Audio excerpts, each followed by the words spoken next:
Hello, hello students. Welcome to my online classroom. Today in this video, I am teaching you the last lesson, part 4th.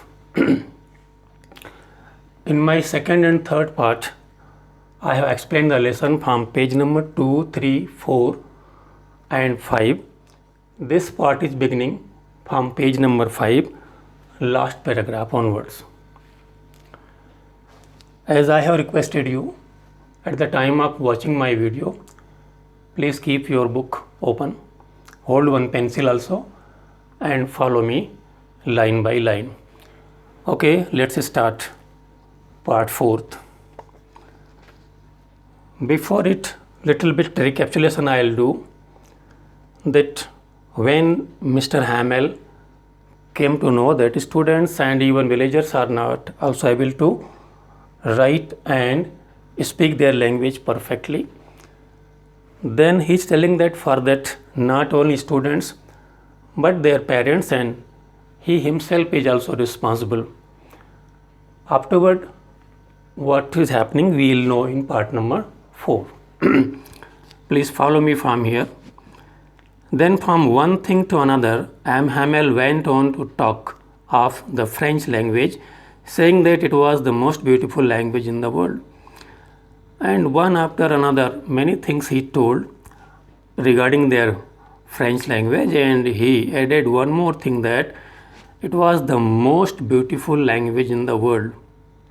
French is the most beautiful language in the world, the clearest, the most logical.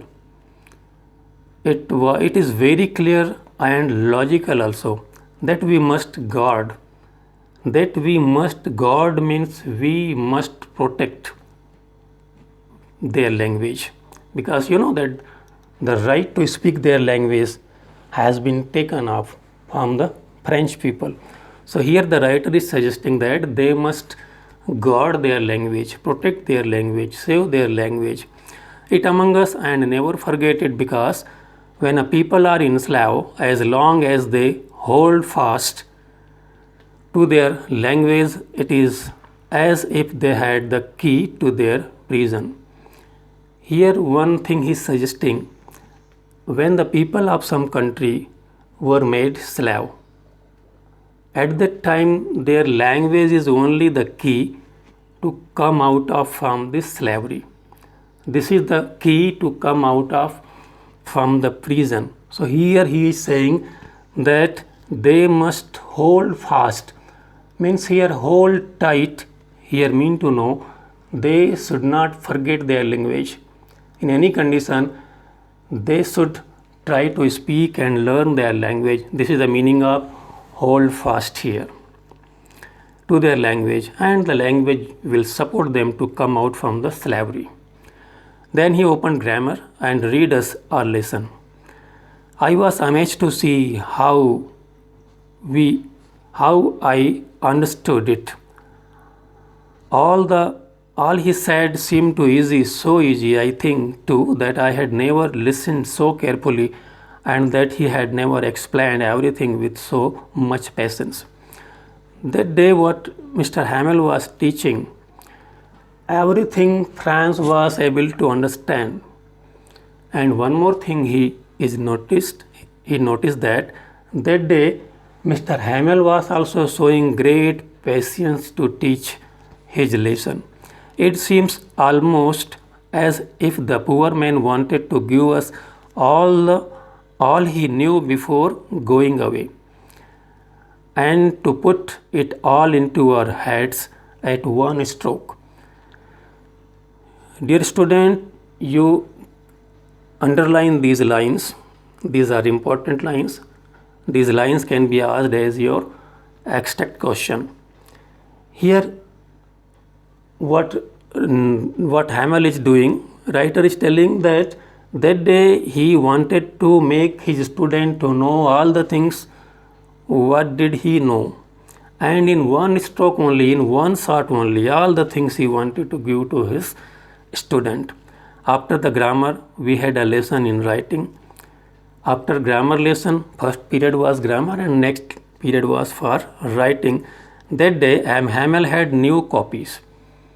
That day Hamel bought new copies, means here notebook for his students. For us means for students, written in a beautiful round hand, and beautifully he wrote on these new notebooks. What he wrote there? France, Alsace, France, Alsace. He wrote with beautiful handwriting. They looked like little flags floating everywhere in the schoolroom, hung from the rod at the top of our desk. Please notice here France is telling that when he wrote these two words, France, Alsace. So these words were looking like flags, just like the little flakes spread everywhere inside the class. Or they were appearing that they are hanging on the rod or at the top of their desks, etc. Everywhere he felt, actually it is not happened, but he felt that these letters were appearing like small flag. This line is showing their spirit and their feeling of love for their country. You ought to have seen how everyone set to work. Here he is saying that how everyone was fully involved in his work and how quiet it was. The class was completely silent. The only sound was the scratching of the pens were over the paper. Once, and what was the sound there that he is telling? That in the classroom only one sound, and this was the scratching of the pen over the paper. So the sound of the writing over there, notebooks was coming and other no sound was there. It does mean they all were silent and just they were doing their task only. No disturbance at all. Once some beetles flew in. Beetle means one insect. He flew in means he came inside the class, but nobody paid any attention to them. But nobody looked even at this insect, not even the littlest ones. Even the very small kids also, they did not notice. It is indicating that they all were fully involved in their learning. Who would write on tracing their fish hooks as if that was French too. And these kids were tracing their fish hook. They also did not notice that which insect came in the class. On the roof, the pigeon cooked very low, and I thought to myself, will they make them sing in German, even the pigeons? At the same moment, he heard the sound of one pigeon which came on the roof, and he cooked there. And he is thinking now that will the German people will make the pigeon to sing in German language. This is also one type of feeling for the love of his mother tongue. Whenever I looked up from my writing, I saw Hamel sitting motionless in his chair and gazing first at one thing, then at another. All were busy in their writing task, and when Franz looked at Mr. Hamel, so what he is seeing that Mr. Hamel is sitting very silent and gazing, constantly looking one by one all the things of his class, and he was motionless, as if he wanted to fix in his mind just how everything looked in that little schoolroom. Now he is thinking that how these things were looking in the classroom. Reason is there, you know, that this was the last lesson of French, and next day onward Mr. Hamel also will not come in this school. So it is showing the attachment of the teacher for his student and the classroom. Fancy, for 40 years he had been there in the same place. Here one word came, fancy. Fancy means just imagine that this man was teaching in the same school, same place since last 40 years onward. With his garden outside the window and his class in front of him, just like that, only the desk and benches had been worn smooth. And what are the changes he is noticing there in this 40 years? He planted some plants there. they may be the climbers, so they came up to his window and they twined, means they branched into, and they grown up to his window. And the desks and benches furniture what he was using, so because of the frequent use, they, means desk and benches, became smooth. So he's telling that worn smooth means because of the frequent use, the furniture, desks, benches became smooth because of the regular use. The walnut tree in the garden were taller. One plant he planted walnut that also grown up, and the hope vine that he had planted himself twined about the window. And as I told that one creeper or climber hope vine he planted there, so it came up to the window and it branched into two. It also came up to the roof. How it must have broken his heart to leave it all. How unhappy he may be there, that how badly he was attached to these all the things, and now he had to leave these all things. A poor man to hear his sister moving about in the room, about packing their trunk, for they must leave the country next day. And from the same classroom, Mr. Hamel was listening the sound in the above room where his sister was packing his luggage, because they were going to leave this place just next day only. So these all things were making him very emotional. But he means here France, had the courage to hear every lesson to very last. Here Franz, one small boy who did not show any interest to learn that day, he was showing his courage to listen and learn all the lesson what Mr. Hamel was teaching there. After the writing, we had a lesson in history. What was first period? First was grammar, then writing, and third was history. And then in the history period, and then the babies chanted there. Here, small babies, this school is for primaries maybe there. How the babies are, small kids were chanting ba, be, bi, bo, boo. These are the alphabets of French language they are repeating there.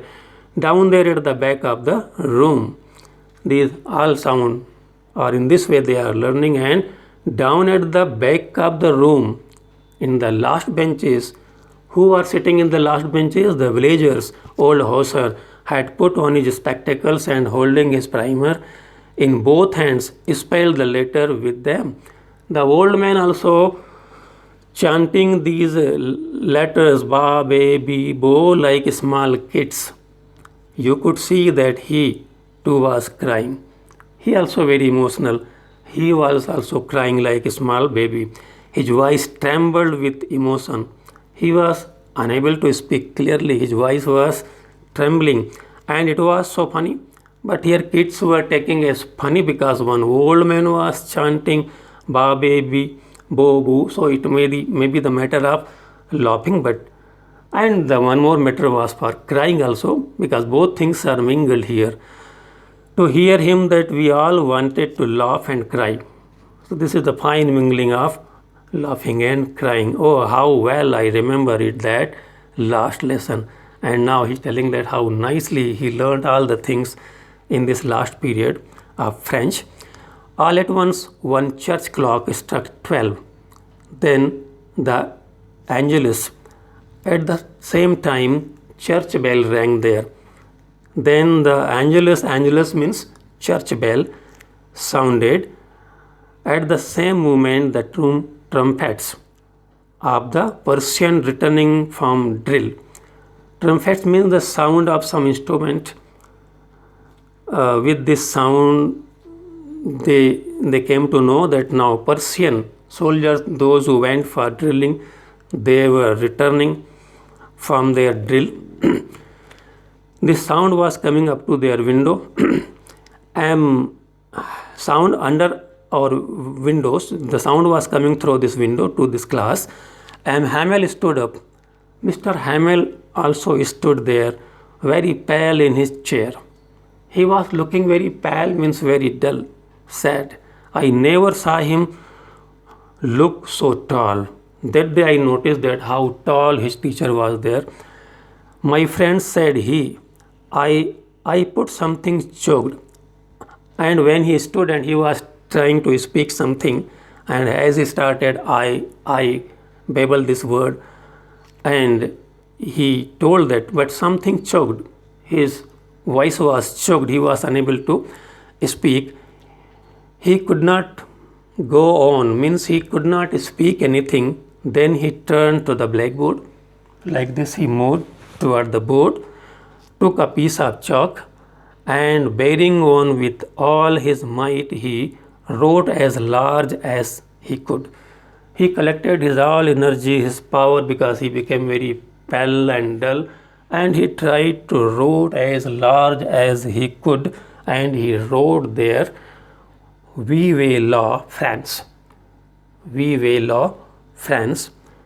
This is one French slogan. Meaning of this slogan is Long live France. Then he stopped and leaned his head against the wall. After this, he leaned his head on the wall, and without a word he made a gesture. He did not speak, just he made a gesture. Gesture means a kind of signal or a sign of doing something. So he made a signal to go outside, gesture to us with his hand, school is dismissed. This was the signal of dismissing the school also, and he signed us that you all go outside. They all obeyed and they went outside. In this way, the last lesson is getting over here. Dear student, I hope this all content and in which way I try to explain the lesson line by line may be helpful to understand this lesson in better way. Thank you. Have a nice day.